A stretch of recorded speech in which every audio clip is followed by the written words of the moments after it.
At the turn of the 20th century, steamships arrived at the rate of 3 a day in New York, teeming with immigrants eager for a new start. Those aboard faced huge challenges. They were often penniless, spoke no English, and became targets for those who would steal their luggage or exploit them. Yet many must have been relieved when they saw the faces of Methodists there to welcome the stranger.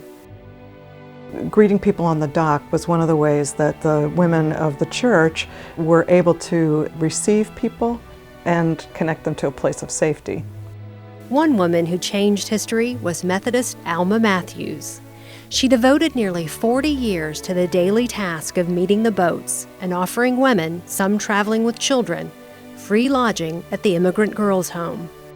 There were, in that day, just as there are today, plenty of dangers for young women traveling by themselves.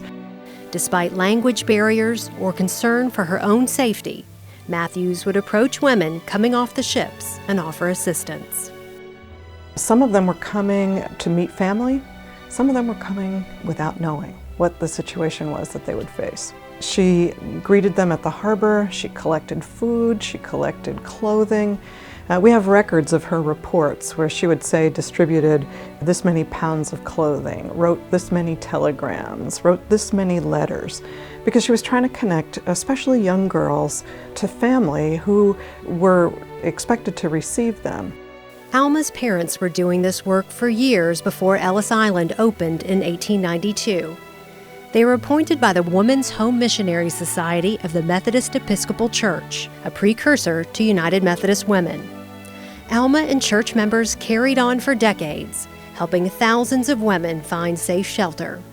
One of the barriers to the work of United Methodist Women and our predecessors has always been societal expectations. And not just from the broader society, but also from the church. So United Methodist Women's predecessors were founded in order to send single women to places where the Board of Missions didn't think they should be sent. The design was to help women answer the call of God and to serve other women who needed to hear the message and needed the kind of support that the sisterhood could offer. Alma's work continues today. United Methodist Women operate a guest house in New York named for the missionary woman who welcomed so many.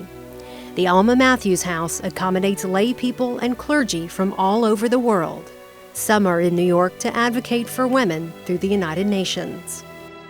Sometimes it's easiest for us to remember people when their names are the names of buildings and they're associated with work in a particular place.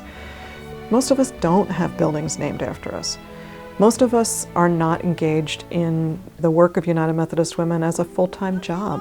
Our work continues to evolve and to reach out and to be the connection that women and children need to live lives of dignity and to be the spark that helps our country, our places of living in our states and counties be more loving and just, places where women and children from around the world can actually flourish.